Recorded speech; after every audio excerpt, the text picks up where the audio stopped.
Okay, I think that's it. I think we are functioning. And let's see, folks showing up already. Hello, Kelly. Hello, Jared. Hello, Amy. Hello, Timothy. Hello, Barb Ann. Hello, Jeremy. Hello, Emily. Hello, Becca. And good to see you all. Let me know if there's any issues in terms of sound or whatever. Meanwhile, good evening. Welcome to Sunday evening, at least here in California.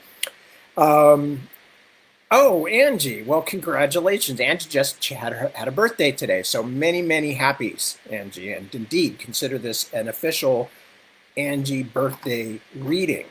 And lovely to see you here. And I'm sorry you couldn't. Well, the people coming in are all very nice. I'm sorry you couldn't find a more interesting host, for your birthday evening. Like Krusty or Pennywise or some John Wayne Gacy, some other more suitable birthday clown. But I will have to do, even despite my lack of red nose. And Barb Ann's here. Hello, Barb, or Barb Ann, depending on which you prefer. I'm not sure if the Ann is a middle name or a last name, so I'm just explaining that. I'm taking it that most of you, since I haven't seen anything people saying, why is your mouth moving and you can't talk? Has God finally heard our prayers and struck you dumb? Since that is not the case, I will assume that everything is working fine. I don't have a huge amount to report on anything interesting to me personally because we're just spending we're spending an eternity in lockdown here. As always, concerned about people's health, even the people in the White House, although some of them, it could be said, deserved what they got for having made fun of, or actually tried to interfere with other people's ability to resist the pandemic.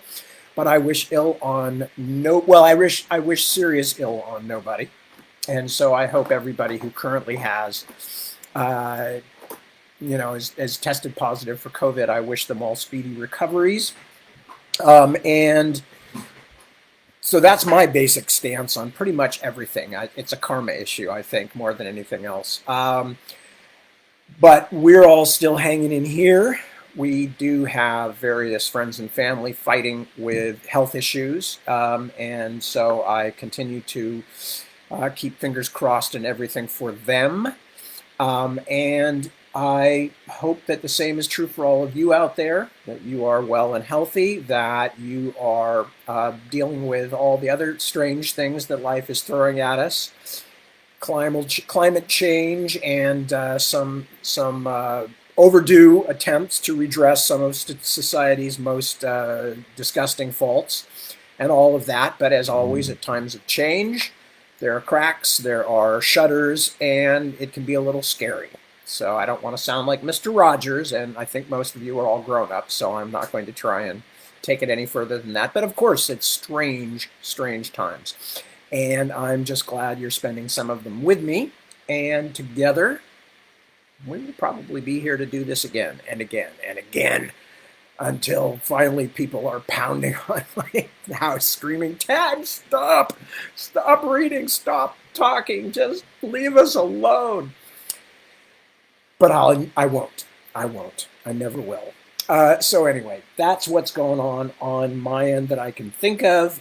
You guys missed the excitement just a few minutes ago when the Hound of the Baskervilles and his two small companions, the houndlets of the Baskervilles, discovered that somebody was bringing Chinese food to the front door and exploded into indignant, astonished rage that anyone would dare come onto our property for anything, to bring us food. What were they thinking? But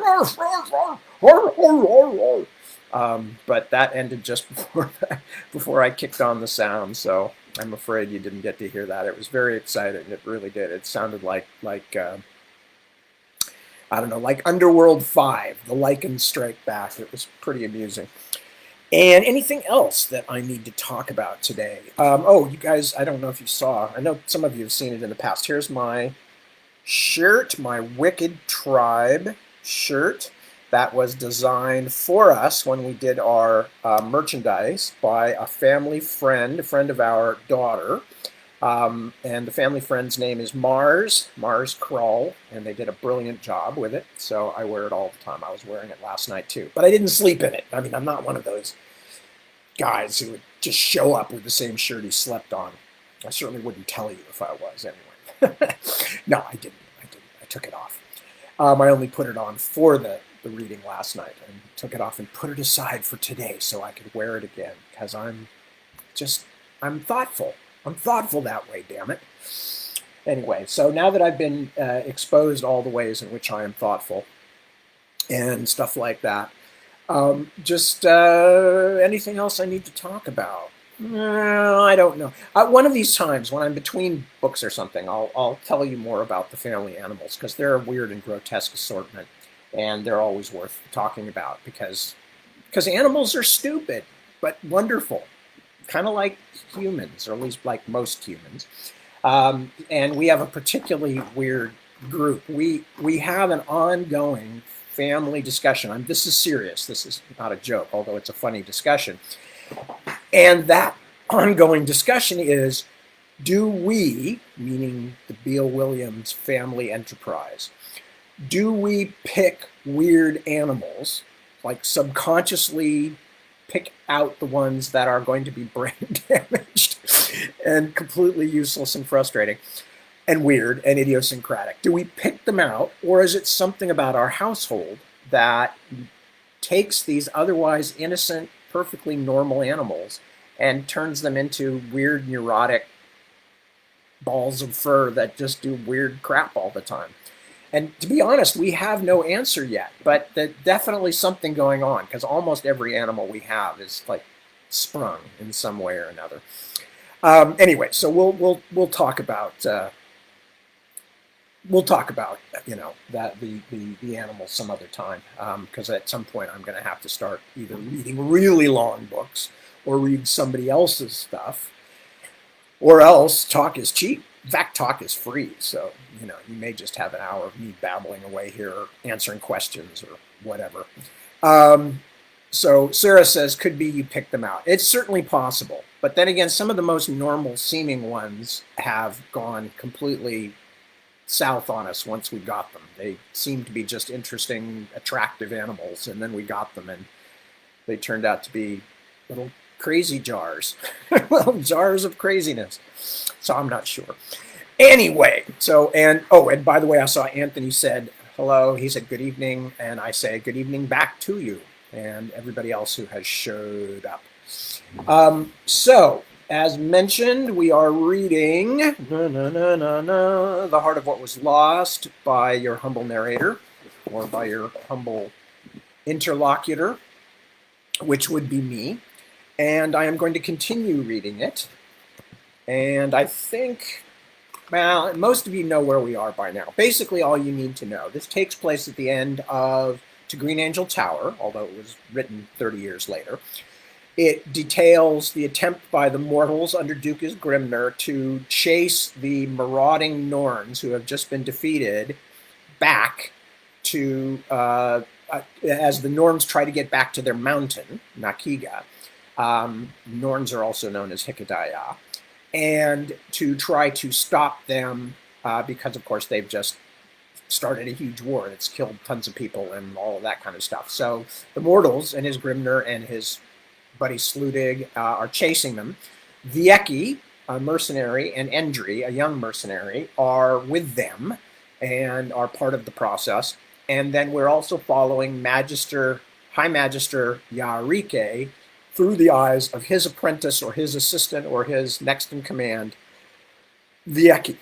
And they are engineers, essentially. They are part of the Norn Order of Builders, so they are the, quote, bad guys, or they are part of the bad guys, so called. One of the reasons I wrote this book and was to lead into the changes in the new trilogy, where we were going to see more of the Norns as they actually are, as compared to being a kind of shadowy presence.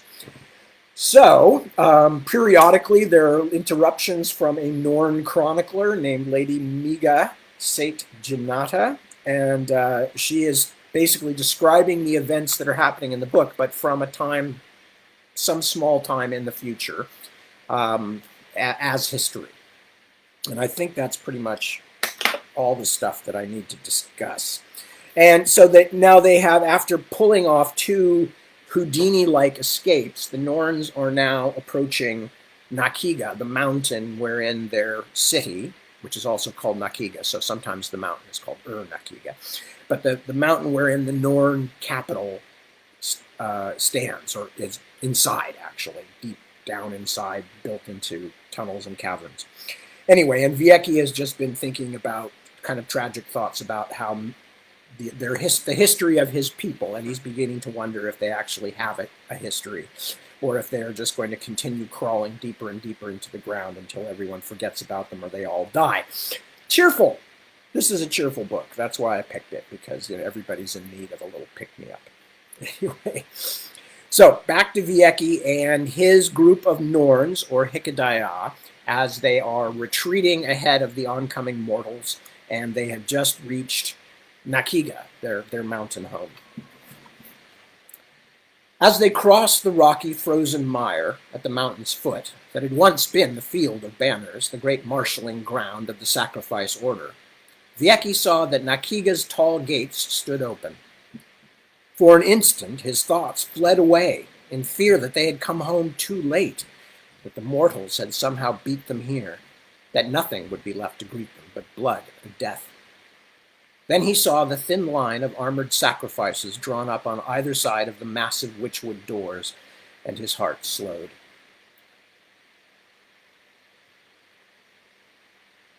The mortals had not yet come. Sorry for that. Then he saw the thin line of armored sacrifices drawn up on either side of the massive witchwood doors, and his heart slowed. The mortals had not yet come. The people of Nakiga were waiting to welcome them home. As they rode up the slope between the waiting sacrifices, Vieki could not help noticing that most of these warriors were too young or too old for proper service. Mortals might not be able to tell the difference between one Hikedaya and another, but Vieki saw the tight-stretched skin of the old and weary, and the over-straight backs and gleaming eyes of the young, who did not understand yet how many defeated armies had returned through these gates over the years, each time in smaller and smaller numbers. As General Sunoku steered her mount between the honor guard, a crowd of singers stepped out of the great gate, led by a rider on a great black horse. The rider raised his palm in salute, and even from a distance, Vieki could see that his face was covered with a mask of translucent, dried flesh. Vieki felt his heart grow cold. It was Akinabi, the Lord of Song. He had returned from the south before them. Vieki knew he should have been overjoyed that such a powerful figure still lived, but instead he remembered the possession of Zayin Ka at Three Ravens Tower and felt instead a choking fear. General Sunoku had ignored Akinabi's orders and then killed the Lord of Song's minion, Zayin Ka. What would come from that? And would it come only to Sunoku, or were the rest of them tainted by her disobedience too? Vieki had heard enough stories of the cold, slow halls to know that he would rather face the executioner's cord and rod 100 times than be handed over to the pain masters of Akinabi's order. Although his voice was as harsh and commanding as ever, the Lord of Song offered only pleasantries. "You return to us, General Sunoku. I see you bring back the remains of your glorious ancestor, Marshal Ekisuno, as well. He will lie in state in Blackwater Field before he goes to the Silent Palace, so that people may thank him for his sacrifice." But to Vieki's astonishment, Sunoku said, "No, you are kind, High Magister Akinabi, but my foreparents' body will lie in the dooryard of the Eora clan house instead, as is our custom." Akinabi was surprised by this refusal, as evidenced by a moment of stillness before he spoke again. But such things should not be discussed here, as if you were strangers on the doorstep. I come on the Queen's behalf to welcome you home. There is much to discuss. Is the queen awake? Asked Sunoku. After her valiant efforts were undone by the mortals, I thought she would still be deep in the Ketayindra. Yes, of course, said Akinabe with just the faintest trace of stiffness. Nobody any farther from the conversation than Vieki and the other surviving nobles would have recognized it. The mother of us all still sleeps the Indra, regaining her strength. I speak on her behalf only. We have suffered a great catastrophe, and Nakiga was in disarray. Someone had to take the reins of governance. He stopped abruptly, aware that he had been connived into defending himself. Vieki thought that even where he stood, several paces away, he could feel the Lord of Song's cold rage. And, as always, Nakiga is grateful to you, Magister Akinabe. Sunoku turned to the sacrificed soldiers still waiting in their silent lines. And to you, true sacrifices all. We have fought the more bravely because we knew you were here, protecting those we hold dearest. She turned back to Akinabe and his crimson-robed flock of singers. Let us enter now, my lord. We fly just before the storm, and there is little time to waste. Akinabe waved his hand, and the singers cleared the doorway. But as Sunoku rode through, the Lord of Song tugged on the black horse's reins and turned so that he rode beside her. Vieki felt a moment of helpless envy. Like the Lord of Song and the general, High Magister Yarike was entering Nakiga mounted on a fine horse, the property of a sacrifice who had died at Three Ravens Tower. He and Yarike had been almost equals while they were on the run in mortal lands, but Vieki was still on foot, and it would be a long, weary walk to the center of the city for him and the rest of the returning Hikadaya. Did I put too much stock in the favor Yarike showed me while we were in danger together? He did say I would be his successor. He said it so clearly I could not be mistaken. As they moved into Nakiga, Vieki discovered to his surprise that the city's broad, glinting passage was lined with hundreds of their people, mostly ordinary Hikadaya from the lowest castes. Like the guard of sacrifices, they seemed mostly very young or very old. All were ragged and hunger-thin, but when they saw Sunoku, they cheered as though she were the queen herself. Nor was it only the lower castes that had come to see the spectacle of their return. Other Nakigai were watching the procession from the balconies of noble houses, far above them, and many of them were also cheering Sunoku and her sacrifices. Vieki hurried forward until he caught up to Yarike, who rode last in the line of returning nobles. Lord Akinabe looks unhappy, master, he said quietly. He has never been celebrated this way. Nor does he wish to be. Yarike sounded out of sorts. The Lord of Song works best in darkness and quiet. It is not the trappings of power he desires, but power itself. But he cannot be happy with how the people cheer for Sunoku. Neither am I. Yarike made a gesture to forestall his underling's question. Remember what I tell you now, post-foreman Vieki. The enemy of your enemy is not always your friend. He said no more, but spurred his horse ahead. Vieki was left to wonder at his master's words. At last they reached Blackwater Field, the vast common square at the foot of the cascading Tierfall, where the great stairs led from the main part of the city up to the dwellings of the nobility on the second tier, and beyond that to the houses of the dead and the Queen's palace on the third tier. The crowds had followed them, but the cheering quieted as they moved deeper into the city, where the gaunt faces of the citizens watched as though waiting for some revelation. Sunoku directed the bearers to carry General Ekisuno's body up onto the great stone platform, a monument commonly known as Druki's altar, in honor of the Queen's dead son, although in truth it had been built as a memorial to all the martyrs of Nakiga's wars. When the catafalque was set down, Sunoku stood over the simple coffin for a moment, as if in silent conversation with her foreparent, then turned and walked to the front of the platform to face the gathered throng, her silver owl helmet under her arm, her pale hair shining in the torchlight. When she stopped at the edge of the platform, it was impossible to miss that she had placed herself between Lord Akinabe and the people gathered below. "Hikidaye!" she said, her voice loud and clear and tuneful as a battle trumpet. "Go to your orders now, all you of noble castes. There is much to do to prepare for this coming siege. The rest of you, fear not. You will have work to do as well in the days to come, and your share of the glory will be no less.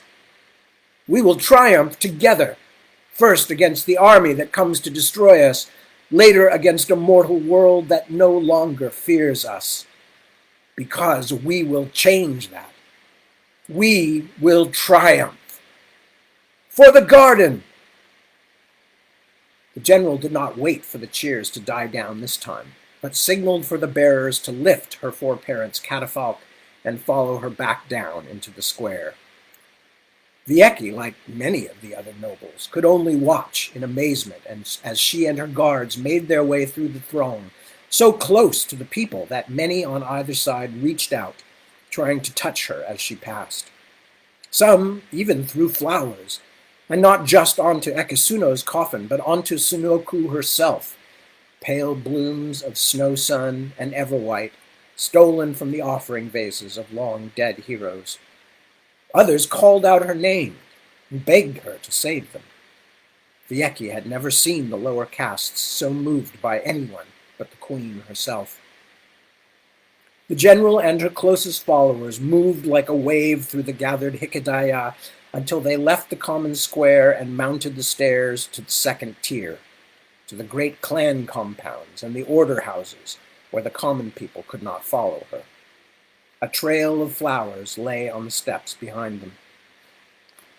After Sunoku had gone, the people finally began to disperse, but they left slowly, reluctantly, as if someone had awakened them from a happy dream they did not want to relinquish.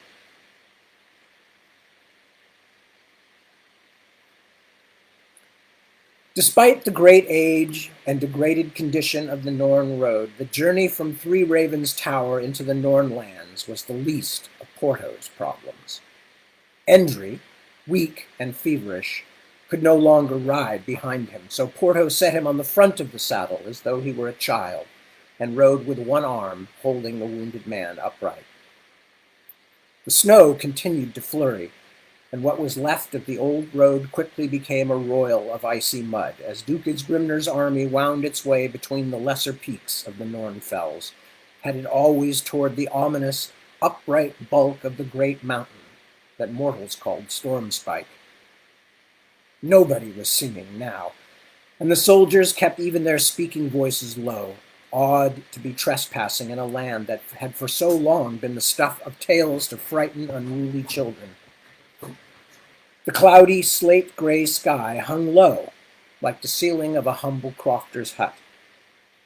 Porto, like many others, felt as though he was being watched from above, as though tall Stormspike itself had eyes.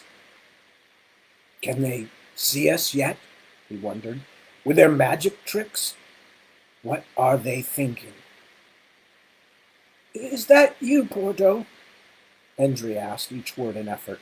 "I'm here, lad. I want to go home now. I'm cold." "I know. We all want to go home." He could feel the younger man shivering, although the day was warmer than most had been since they crossed the Rimmersgard frontier. "We have one more thing to see to, that's all. Then I'll help you get back to Ansis Pelopé, back to Harborside." "Is it still summer?" Porto was heartened. Endry hadn't talked this much in days. He hoped it meant that the blackened place in his back was actually beginning to heal, but every time the wind changed direction, he could smell the corruption of the young man's wound. "Yes, still summer." Endry was silent for a while. "They'll be having the race, the harbor race," he said at last. "My uncle won it once. He had the biggest arms I've ever seen, like a wrestler. He drowned." "How could he win the race if he drowned?" Porto leaned forward, hoping to see a smile, but the gape-mouthed emptiness of Endry's face was like that of a dead man. "Oh, God save me, I've seen too many dead men," Porto thought. "I want to see people I know again. I want to see my Sita alive and smiling and far, far away from this cursed, freezing place. Thank the holy ransomer for Count Streawe, who kept Perdruin out of the worst of this dreadful war." "Uncle didn't drown then. That was another time." Endry sighed, but it turned into a cough that Porto could feel rattling the frail chest through both their armor. "It was all another time," he said when he had his breath back, so softly that Porto had to lean forward again to hear him. Endry did not say any more, and soon his head sagged in sleep as the horse continued to pick its way over the bumpy track that had once been a road as large and as magnificent as the Avenue of Triumph, leading to the Sancellan Mahastrevis Palace in Naban. Porto did not know enough about the Norns to guess how long the road had lain like this, all but unused. Nor had he heard of a time when the white-skinned northern fairies did anything but lurk in their snowy wastes and plot vengeance against mankind. For a moment, the depth of what he did not know, the incomprehensible vastness of history, almost made him dizzy. He looked to the other riders nearby, some Rimmersmen, some Southerners like himself, and wondered if the rest thought like he did. By their faces, whatever thoughts they had were just as grim. Isgrimner had already grown weary of staring at the mountains, but it had become hard to look at anything else. The great dark cone of storm spikes seemed to swell and spread as they approached it, until it covered most of the horizon and threatened to pierce the low sky with its sharp peak.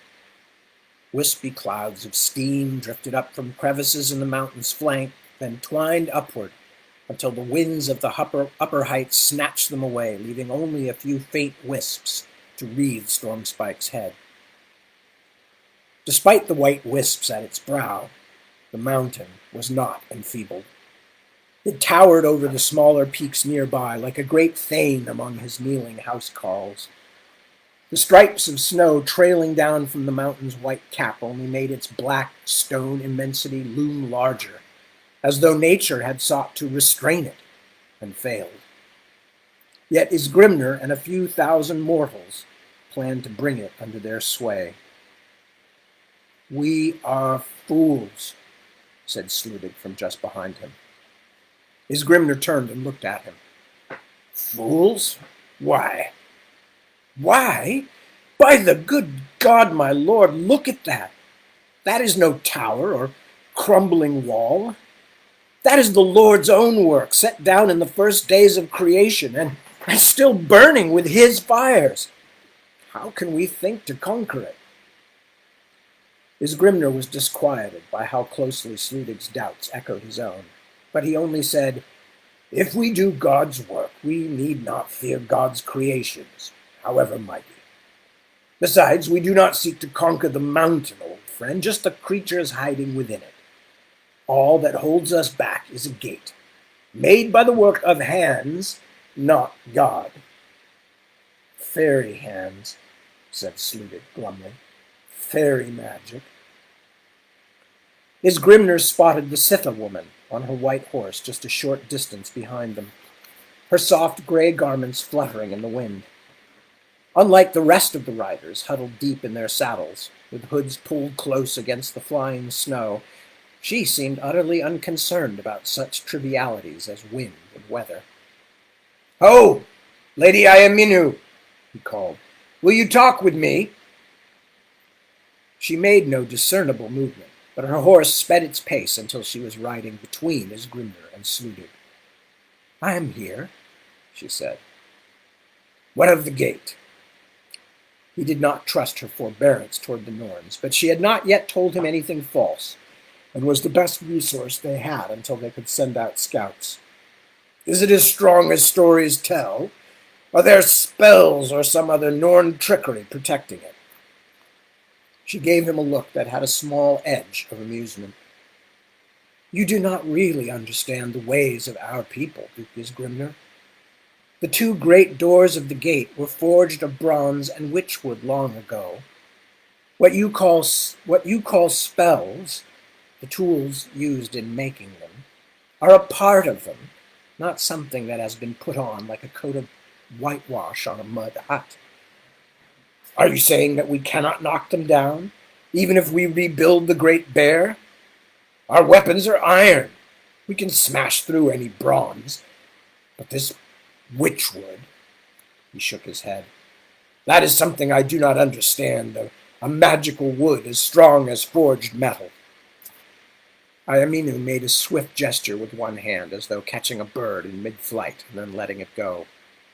"Anything can be knocked down, and even witchwood can be broken. Surely you have shattered a few Hikedaya swords in battle, so you know that it can be destroyed. But the older it is, the closer it is to its roots in the garden, and the purer its preparation, the more difficult it is to destroy. The gates are old. They have stood for thousands of years. Can you defeat them with a single iron ram? Only the dance will tell." The dance! As Grimner saw that Sludig was glaring. His liegeman did not like talk of spells and magic, even in the context of preparing for a fight. "The dance of time," the Sitha said, weaving her fingers in a swift pattern the Duke could not follow. "The dance of what will be. It is going on all around us and inside us. It seems to follow a set course of steps, but in truth there is no fixed pattern." His Grimner scowled. "In other words, you don't know if we can knock the gate down." "Of course not." This time she actually smiled. "But the tide seems to be with you. If there is ever a time when the gates might fall, that time is now. But many things still remain to be seen, and many steps must still be danced."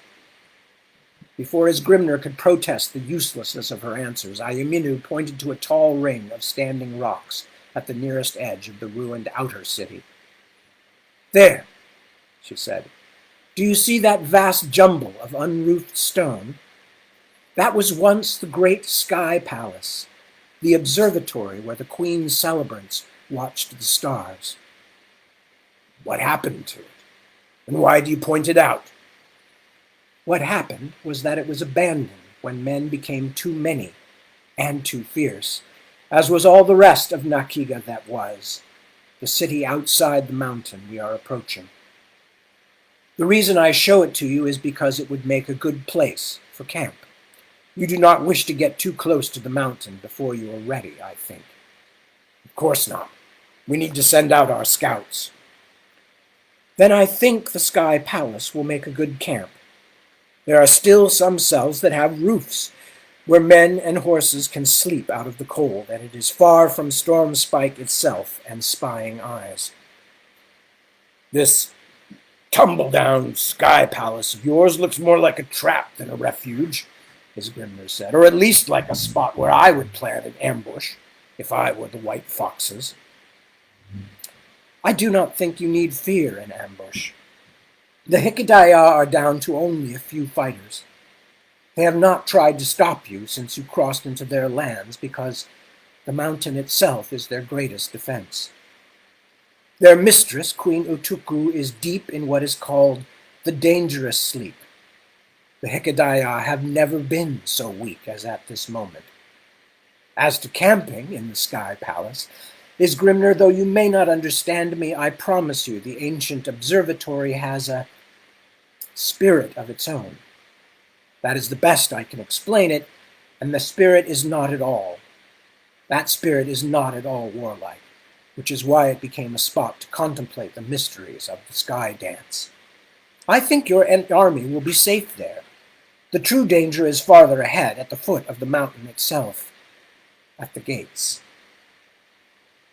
Isgrimner looked from Iaminu to Sludig, then at the array of Titan stones before them, a few still suggesting the vague shapes of walls and arches and other structures, but far more of them toppled.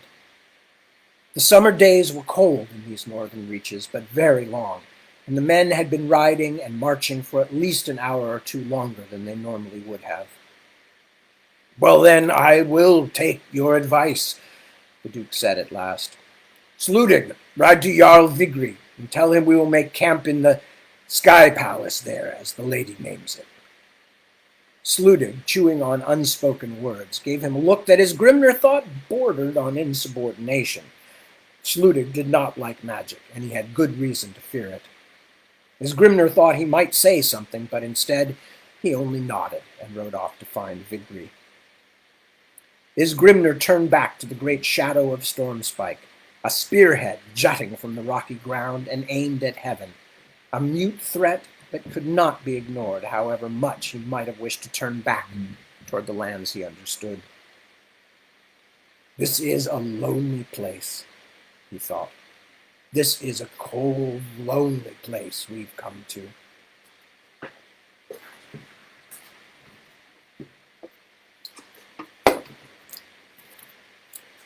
"Husband, come back to bed," said Kimabu. "The bell has not yet sounded." It was true. The great stone bell in the Temple of the Martyrs had not rung the first hour of morning, but Vieki had been awake for some time, sleepless and full of buzzing thoughts. "I must go, my wife. There is a meeting of the War Council." She threw a slender arm across her eyes as he lit a taper. "You are not a member of the War Council, husband. Why must you go? Will you leave me to stand outside the council hall with the commoners and slaves waiting for news? Yarike will name you as his successor, will he not?" "That is not for me to say. All I know is that he wants me there." Kimabu sat up, cover falling away. For a moment, as always, Vieki was stunned by his wife's beauty, her graceful limbs and perfect, narrow face. His mouth dried as he looked at her. How much more astounding that she, a member of venerable Clan Daisa, should have let herself be joined to him. "You have been gone for months. Surely you will not desert me so soon?" She swung her long legs out of the bed and stood up, as unconcerned with her nakedness as a forest creature. Looking at her, staring at her, as she began to dress, Vieki was seized by contrasting moods. He was astonished to realize that this flawless scion of one of the oldest Nakiga clans was his, but that was quickly followed, as it usually was, with the nagging question of why her parents and clansfolk had chosen him as the recipient of this great gift. Certainly few others except High Magister Yarike had seen much potential in him, and Vieki had labored long in thankless, middling obscurity for the Order of Builders before being lifted up. "My wife," he said, and hesitated. She turned and saw him looking at her. "Ah," she said, "is there something else on your mind beyond the honor the old man is giving you? Would you perhaps like to see if this is the day we create an heir?" Her morning gown was not yet fastened, and she let it fall open to reveal her body of shadowed ivory. "I would not be unwilling. My wife, we cannot celebrate, and we cannot make an heir. Not this morning." He was surprised at how little he wanted her at this moment, when he should have been feeling triumphant and powerful. "This is the War Council. We are besieged. I cannot let my own selfish concerns keep me from attending Magister Yarike. Leaders of all the orders will be there. How could I be the last to enter the council hall?" In an instant, the cold look that he so dreaded swept over her like a sudden storm around the mountain's peak.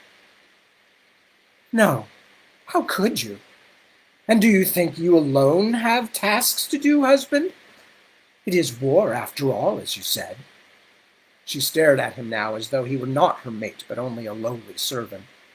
I have my own work maintaining this household that you have so seldom visited lately. But I have also to feed and find places for all our workers and slaves whose homes near the gates have been sealed off at your own magister's orders.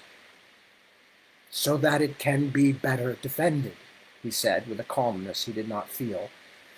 His wife's sudden angers always left him surprised and unprepared. What else can be done? We are at war, and that is where the enemy will attack.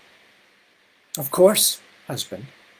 But apparently your beloved master will not even allow you and your household the simple pleasure of celebrating your return and your long, long-deserved advancement.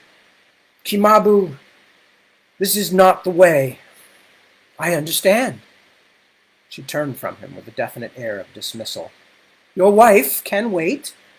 Making an heir can wait. Do you even desire an heir, Viekise Nduya? Or have the mortals at our doorstep changed your mind about that, too? Kimabu, don't be foolish, he said, but seeing her expression, he softened his tone. You know that I do. If the garden desires it and fate permits it, yes, my wife, of course I wish to make an heir with you. But after many great years without one, he wondered whether they would ever succeed, war or no. Then go to your council, she said, as if that were something of little import and amusement. I will do my own work and think of how best to announce your rise to my kin and your underlings. No word of that can be spoken yet, Kimabu. Until my master informs the celebrants, he still might change his mind. Is old Yarike a fool? Even in the privacy of their bedchamber, such talk worried him. No, of course he is not a fool.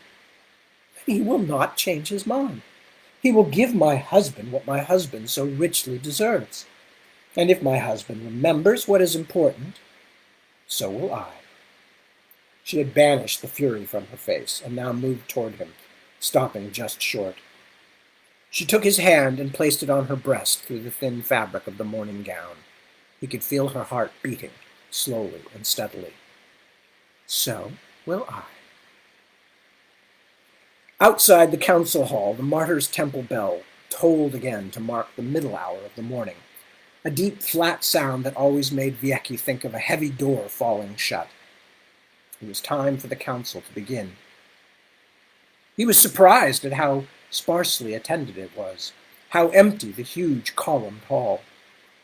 Looking across the archaic witchwood table and its centerpiece, an arrangement of stones and living plants meant to symbolize the garden that had birthed their race, Vieki could not help wondering why so many of the other orders were not present.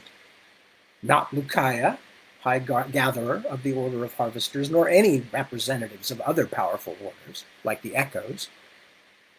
Zuniyabi, chief of the celebrants, was of course at the table, with several lesser nobles of his order, but it could not have been a Queen's War Council without him, since he was the ultimate authority on tradition and the governing principles of the people. Lord Akinabi was absent, but his chief lieutenant, Jikio, whose blind white eyes belied his knowledge of all that concerned the singer's order, had come in his superior's place with underlings of his own, explaining that the Lord of Song was busy tending the slumbers of Queen Utuku. The Order of Sacrifice was doubly represented, both by General Sunoku and the order's leader, Muyare, who had replaced dead Ekasuno as High Marshal.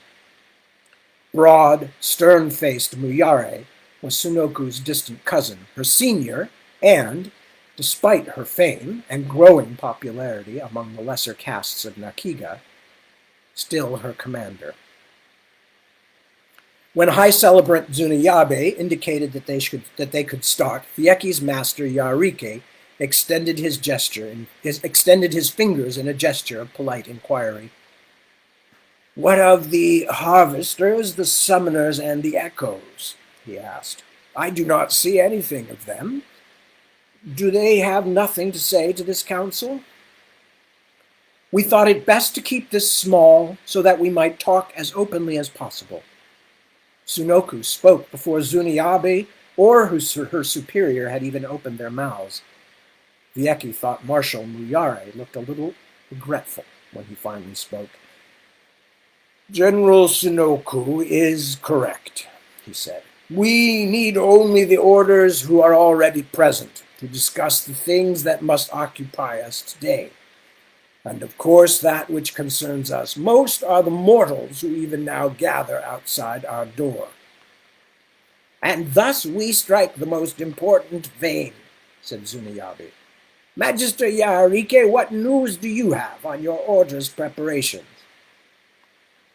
Yaharike took a moment to consider the string of tally beads before him. Forgive me. In my age, I do not remember every detail as I should. That is why I have brought host foreman Vieki. You all know him, I think. The others nodded. The singer Jikio turned a bland smile in Vieki's direction. We have not met, but I have heard his name. You are welcome to our deliberations, host foreman. Vieki made a ritual gesture of gratitude, but he felt as though he had been greeted by a serpent who had not yet warmed enough to bite, but soon might feel up to it. Formalities finished, Magister Vieki went on to detail the various works in which the Order of Builders was occupied. Shoring up defenses around and above the gate, clearing old tunnels which had fallen out of use but might be important in the days to come, and a dozen other such unsurprising tasks. Vieki prompted him once or twice, but he doubted that his master had truly forgotten anything. It was Yarike's way to seem more distracted and forgetful than he truly was, or at least in public meetings. And our brave sacrifices? Zuniabe asked when Yarike had finished. How do your preparations go, Marshal? Muyare made a sign of acceptance, acknowledging the question. High Celebrant Zuniabe held no more power than the leader of any other order, and certainly was not as feared as Akinabe, but as keepers of tradition, the celebrants gave shape to gatherings like these. As well as can be expected. Muyare glanced briefly at the scroll he had unrolled on the tabletop. We suffered terrible losses in the south, as all know. Barely 1,000 trained sacrifices remain here in Nakiga, and even if others are still trying to return, they will not be able to pass the Ring of Mortals and their siege. We are desperately outnumbered. The moment of silence that followed this did not last long. Our danger is great, but we cannot only dwell on this present struggle, said General Sunoku. We need to think also of the future. Even though she did not speak loudly, the strong, clear tones of her voice drew their attention away from the marshal, as if he had suddenly disappeared. And what does that mean, General? Asked Jikio. The blind singer's hands were folded before him, his face toward the table, as though in deep meditation. But it was impossible to ignore the sharpness in his voice. If we do not succeed in the present, there is no future. Or am I being unduly pessimistic? I wish you were, Lord Jikio, said Sunoku, but the problems of tomorrow must not be ignored, even in the midst of today's terrors. Enlighten us, then, please, said Yarike, and anyone who did not know the man would have thought him brusque. But Vieki recognized a hidden edge of mischief in his master's words. Surrounded by such venerable and powerful nobles, there were currents too deep for Vieki to understand. He could not help admiring the way Sunoku waded without hesitation into the dangerous waters. Yes, I will speak, she said. But first, my master Muyare would finish telling you the preparations the Order of Sacrifice has made. She turned to him. High Marshal, Sunoku, despite her youth and rank, was all but giving orders to her superior, her own clansman. But instead of the cold indignation Vieki expected, The marshal only nodded and then calmly outlined the various efforts his order was making to spread their thin troops over as many potential danger spots as possible. He answered the questions from the other councillors with a sort of numb honesty, as if he could not be bothered at this late date to pretend that their position was anything but hopeless. "And the gate itself, Lord Jikio, Lord Yarike?" Muyare asked when he had finished his recitation. "How long can it hold?" Jikio unfolded his fingers and made a complicated sign that Vieki did not understand, part of the singer's own private language never shared with other orders. "The gate, as well as many of our other most important measures of defense, has always been guarded by the Queen's will. As she grew stronger, she was determined to keep her people safe.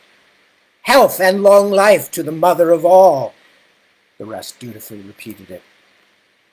"But that is our greatest problem," Jikio continued in his soft voice. He seemed so much the gentle old man that it was hard to reconcile his appearance and manner with the dark tales Vieki had heard about him, of disturbing exhibitions behind the closed doors of his ancient mansion and the terrifying fates of several of his rivals. But Vieki did not doubt those rumors. Only a creature of unbreakable will and great power could ever rise so high in the order of song. "As you know," said Jikio, "after the disaster at Azua, the Queen sleeps so deeply that it may be a long time until she awakens. We at this table are not children or slaves to be fed reassuring tales, so let us not chop our words too fine. Our defeat in the south was terrible, and the Queen suffered greatly from it. My master Akinabi says that she will return to us, but even he in his awesome wisdom cannot say when, and we all doubt it will be soon. So, the gate is weak. Yes, it is still a thing of stout witchwood wound with the powerful songs of its making, but without the will of the waking Queen behind it, it is but a thing. A mighty thing, but a thing nonetheless. And things can be broken." Finished, he folded his fingers again and turned his sightless eyes toward the ceiling, as if in contemplation of something above and beyond the mountain itself. "I can only echo what Lord Jiriki has told us," Yarike said. "What Lord Jikio has told us," Yarike said. "My builders will give their all to strengthen the mountain's defenses, including the gates, but our resources and time are limited." A melancholy silence fell over the council hall. "And the thing you wish to discuss, General Sunoku?"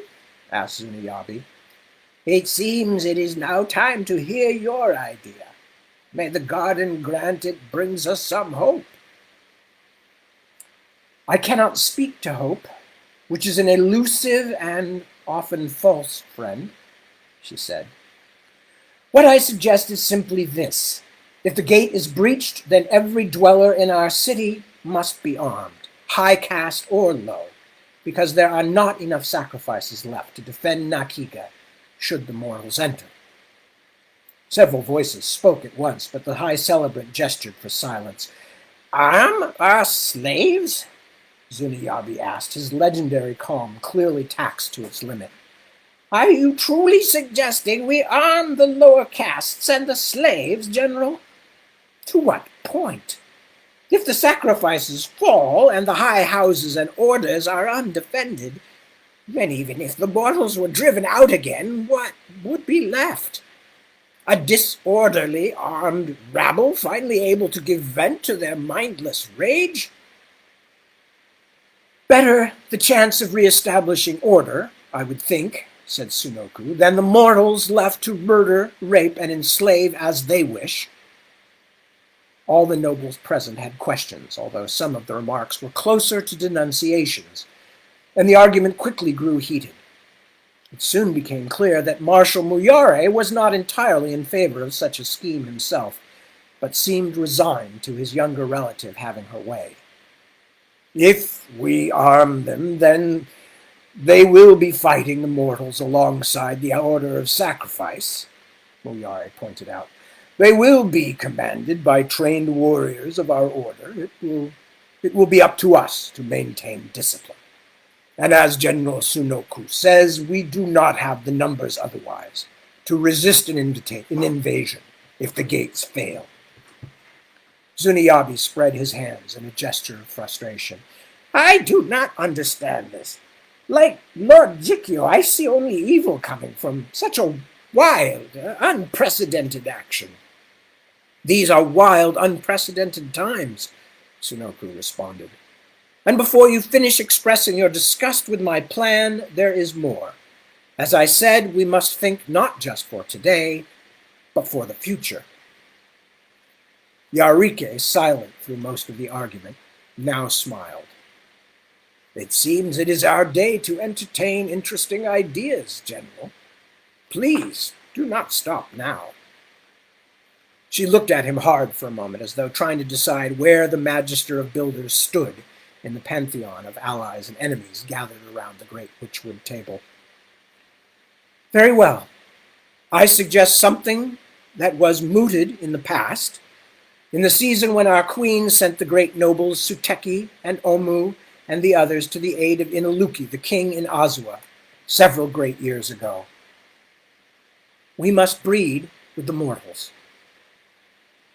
Her words fell into utter silence. Even Muyare looked ashamed, though he did not gainsay her, and Vieki could not help wondering what strange negotiations between the marshal and his younger relative had preceded the council. I cannot believe that I heard you correctly, General, said Zuniyabi. Mortals? Breed with mortals. What blasphemy! Please, High Celebrant, do not confuse exigency with blasphemy. Sunoku had clearly come to the part of the gathering she had been anticipating since the start, and Vieki watched as she began to assert control both over herself and the gathering, by sheer force of will. Again, he was astonished that such a prodigy should have appeared at such a time as if war and chaos were indeed the foundry of change. As I said, this was spoken of before, in the days of High Celebrant Hiki, good Zuniyabi's predecessor, and roundly rejected, said Zuniyabi. The queen herself said it would not be, could not be. Of course, our queen is always correct, said Sunoku. But I think that if she were awake now, she would see that what was bad then has become worse. Think, fellow nobles, think. Our numbers were already dwindling. Long ago, we began using mortal slaves to oversee other mortal slaves, and low-caste Hikedaya to keep peace among their fellows because we nobles were too few, and our children born too infrequently. But the mortals, both inside and outside our mountain, breed swiftly. If we do not change, we will perish. If not by the mortals storming our gates, then by rebellion here in Nakiga. All of us, your spouses and children and clansfolk too, will die in our beds or be paraded like the scorned losers of the mortals' wars before being torn to pieces by a baying mob.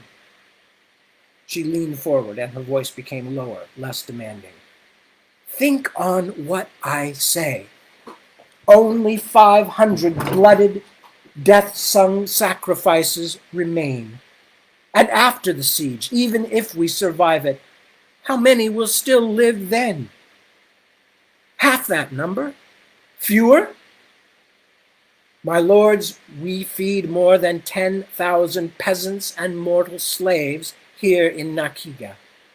We of the ruling orders are already so few that after two costly failed wars, if our underlings did not fear the mortals beyond our mountain more than their own rulers, we nobles would all be in terrible danger. And I think I'm going to stop there because there's several more pages to a good stopping point. And it's time to stop because 8 o'clock. And for the sake of my voice and other things. Anyway, I want to say once again, thank you so much for joining me, indulging me, sharing time with others. And I think that probably is the biggest benefit for all of us, including me, is to get to share some time with other folk, being as we are all affected in one way or another by all the weirdness of the world. And as Cat Stevens didn't quite say, oh baby, it's a weird world. So I'm gonna wrap it up there and say goodnight. I will see you all, or any of you who care to join me, next Sunday, my time, 2 a.m. in the morning for the next section of the book, and then 7 p.m. on Sunday, same as this slot, for the section after that.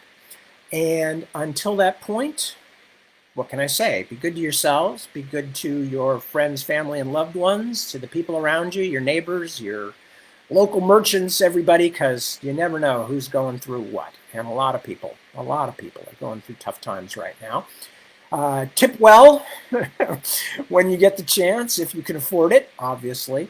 You know, bear in mind that somebody might need your help, even if it's only just a voice to talk to. A lot of people staying at home alone. That's a tough thing to do, and a very tough thing to do, especially during bad times, scary times, strange times. So spread a little of your own personal sunshine around. Ooh, that sounds kind of gross. I didn't mean it to be gross. I meant it to be nice, and that's what I propose. Anyway, thank you so very, very much for joining me. I will see you very soon, and until then, y'all take care.